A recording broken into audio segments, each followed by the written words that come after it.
అందరికీ నమస్తే.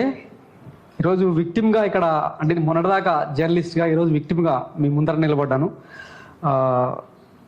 ఈ అంటే నాకు సంఘీభావంగా మద్దతు తెలిపేందుకు వచ్చిన ఈ మీడియా మిత్రులు అండ్ పెద్దలు పాశం సారు, తర్వాత దేశాయి కరుణాకర్ రెడ్డి గారు, తర్వాత రగన్న, సీనన్న, పల్లె రవికుమార్ గారు, వీళ్ళందరికీ నా పాదాభివందనం తెలియజేస్తున్నా. దీంతోపాటు ఈ లైవ్ చూస్తున్న చాలా మందికి అంటే కొన్ని విషయాలు చెప్పదలుచుకున్నా. సరే, ఈ కస్టోడియల్ టార్చర్, అక్కడ జరిగిన వర్బల్ అబ్యూస్ గురించి దాసర్ సీనన్న ఆల్మోస్ట్ చెప్పారు. అయినా సరే ఇంకా కొన్ని విషయాలు చెప్పాల్సింది ఏంటంటే, ఒక తెలంగాణోడు అయి ఉండి నీకు ఆంధ్ర వార్తలతో ఏం పనరా, ఇట్లా ఇట్లా చూపించి ఇంత లేవు నీకు చంద్రబాబుతో పనేంటి, ఆయన వయసు ఎంత, నీ వయసు ఎంత, ఈ రకమైన మాటలు మాట్లాడడంతో ఇంకా రగిలిపోయినా. ఆ రోజు నిజంగా అంటే మంగళవారం మార్చి 10వ తారీఖు నాకు కాలరాత్రి. సరే, ఆ మెంటల్ ట్రామా నుంచి తర్వాత హెల్త్ ఇష్యూస్ నుంచి కొంచెం బయటకు రావడానికి టైం పట్టింది. మాబ్ లించింగ్ చేయిస్తానని చెప్పి కూడా భయపెట్టారు. ఇట్లా ఎన్నో రకాలుగా అంటే ఆల్మోస్ట్ నా గొంతు మూసేయడానికి, నా గొంతు నొక్కడానికి చాలా రకాలుగా ట్రై చేశారు. అట్లాంటిది ఏం జరగదు. ఈ వేదిక మీద నుంచి నేను చెప్తా ఉన్నాను. వాస్తవానికి ఈ ఆంధ్ర సర్కారు నా మీద కక్ష కట్టడానికి ఆ విషయాలు కూడా చెప్పాలి కాబట్టి కొన్ని విషయాలు చెప్పదలుచుకున్నా. 2024 జూన్ 4న ఈ కూటమి సర్కారు ఎప్పుడైతే అధికారంలోకి వచ్చిందో ఆ రోజు నుంచే నేను ఆ కూటమి సర్కారు మీద నెగిటివ్ కథనాలు వేయడం స్టార్ట్ చేసిన. ఎందుకంటే ఇది ఒక దుర్మార్గమైన కూటమి. ఈవీఎం మాల్ ప్రాక్టీసెస్ గురించి తెలంగాణ జర్నలిస్టులకి అంటే తెలంగాణ పౌరులకు పెద్దగా తెలియకపోవచ్చు అనుకుంటున్నా. భారతదేశ సార్వభౌమ అధికారాన్ని పణంగా పెట్టి ప్రజాస్వామ్యానికి తూట్లు పొడిచి ఈవీఎంలను అడ్డం పెట్టుకొని గెలిచిన గెలుపుగా నేను చెప్పట్లేదు, చాలా మంది రాజకీయ విశ్లేషకులు విత్ ఆధారాలతో సహా బయట పెట్టారు. వాటిని నేను తొలినాళ్లలోనే అక్కడ ప్రజెంట్ చేసిన. అప్పట్లో మైరా మీడియా అనే ఒక ఛానల్ ఉండేది. అది 13 లక్షల పైచిలకు సబ్స్క్రైబర్లు ఉన్న ఛానల్. కేవలం కేవీఆర్ అనే వాడిని గొంతు నొక్కడం కోసం ఆ ఓనర్ చౌదరి, వాస్తవంగా చౌదరి ఛానల్ నేను పనిచేసిన కారణంగానే ఒక రక్షణ వలయంలో ఉన్న, లేకపోతే అప్పుడు టచ్ చేయలేదు. ఎప్పుడైతే నేను కేవీఆర్ టీవీ అనేది సొంతంగా స్టార్ట్ చేసి జస్ట్ 3 వారాలైంది నేను కథనాలు స్టార్ట్ చేయడం. వీళ్ళు ఇక్కడనే ఆపకపోతే ఇంకా చాలా ప్రమాదం ఉంటుందని భావించి ప్రభుత్వ పెద్దలు, హైరార్కీ ఎవరైతే పోలీస్ పెద్దలు ఉన్నారో వాళ్ళందరూ కలిసి చేసిన దాడి. ఒక్క ఈవీఎం మాల్ ప్రాక్టీసెసే కాదు, మెడికల్ కాలేజీల ప్రైవేటీకరణ. ఈయన ఎట్లాగూ కట్టడు, కట్టిన కాలేజీలన్నా ఎందుకు అట్లా ప్రైవేట్కి అప్పచెప్తావు, మొత్తం నీ కులపోలకు, నీ సామాజిక వర్గానికి ఎందుకు అప్పచెప్తావు. దాని తర్వాత శ్రీవారి లడ్డు అంశం అంటే ఒకటి కాదు. వాస్తవానికి అంటే ఈరోజు మీరు ఈ ఎఫ్ఐఆర్ చూస్తే ఒక వీడియోకి సంబంధించిన ఇష్యూ మాత్రమే కనిపిస్తుంది, కానీ అది కాదు. ఈ 2 ఏళ్ల కాలంలో ఆంధ్రాలో జరుగుతున్న కూటమి దుర్మార్గాల గురించి ప్రతి సందర్భంలో స్టోరీలు చేస్తూనే వచ్చిన. 8 నెలల నుంచి నేను వాళ్ళకు టార్గెట్గా మారిన. సో కొద్దిమంది అంటే ఈ ఎల్లో మీడియాలో పనిచేసే సింపథైజర్స్, జర్నలిస్టులు కూడా నాకు ఫోన్ చేసి వార్న్ చేశారనమాట. నువ్వు బాగా థ్రెట్లో ఉన్నావు బా, ఏబిసిఐడి నీ మీద కాన్సన్ట్రేట్ చేసింది, కొద్దిగా ఎందుకైనా మంచిది తగ్గు అని. అరే 18 ఏళ్ళుగా జర్నలిజం చేస్తున్న వ్యక్తిని, వెల్ ట్రైన్డ్ జర్నలిస్ట్ని, ఐన్యూస్లో మొదలైన నా ఈ జర్నలిజం ప్రయాణం చాలా మంది అంటే పెద్దలు, రాజశేఖర్ సార్ లాంటి వాళ్ళు, ఇట్లా చాలా మంది చేతుల మీదుగా నేను జర్నలిజం ఓనమాలు నేర్చుకున్నా. ఆల్ ఆఫ్ సడన్గా బంద్ చేయమంటే ఎట్లా కుదురుతుంది?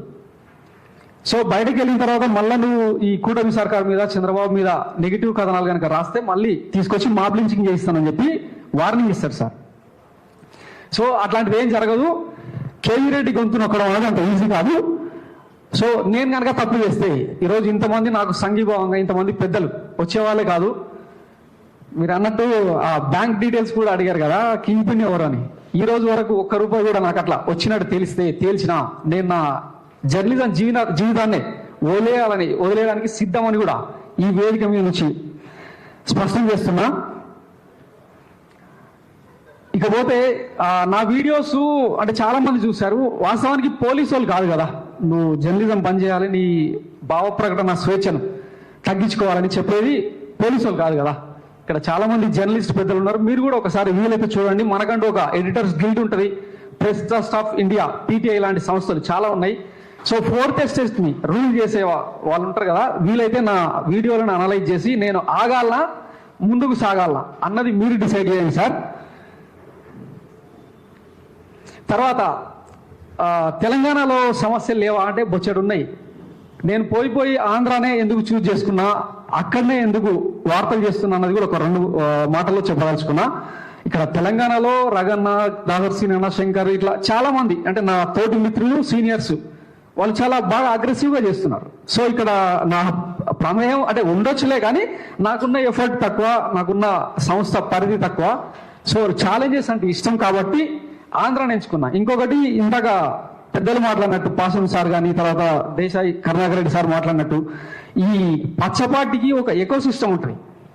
దాన్ని కొట్టాలని నేను అటువైపు పోయినా. ఎందుకంటే వాళ్ళకు పార్టీ ఉంటుంది, పార్టీకి అనుసంధానంగా ఒక కార్పొరేట్ సిస్టమ్ ఉంటుంది, దాన్ని లేపడానికి ఒక ఎల్లో మీడియా సెటప్ ఉంటుంది, వీటన్నిటిని కాపాడడానికి ఇంకొక దిక్కుమాలిన డిజిటల్ మీడియా ఇంకొకటి ఉంటుంది.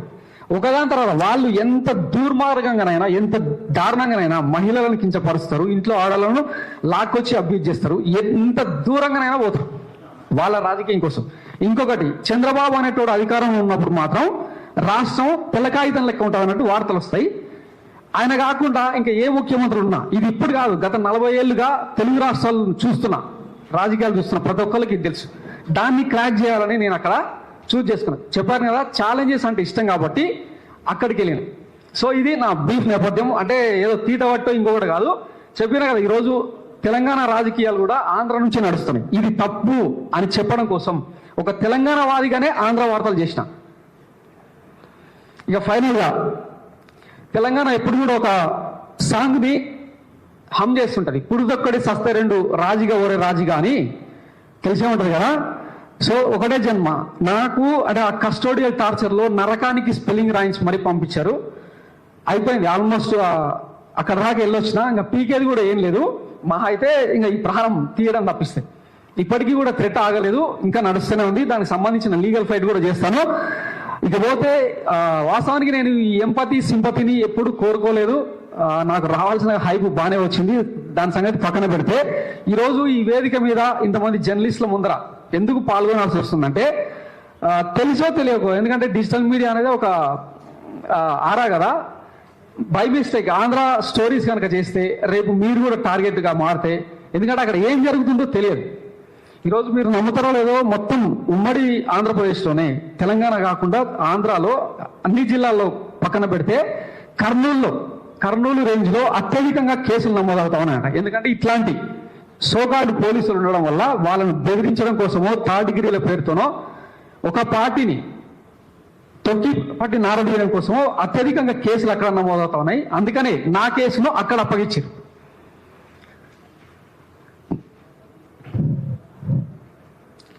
సో నా ఈ సంక్షోభ సమయంలో, ఈ కష్టకాలంలో చాలా మంది అంటే ప్రత్యక్షంగా కావచ్చు పరోక్షంగా కావచ్చు మద్దతునిచ్చారు, నైతిక స్థైర్యం నింపారు. వాళ్ళందరినీ పేరు పేరున థ్యాంక్స్ చెప్తున్నాను. ఇదే ప్రాసెస్లో నాకు లీగల్గా సపోర్ట్ చేసిన పొన్నవోలు సుధాకర్ రెడ్డి గారికి కొంతమందికి థ్యాంక్స్ చెప్పాల్సిన సందర్భం.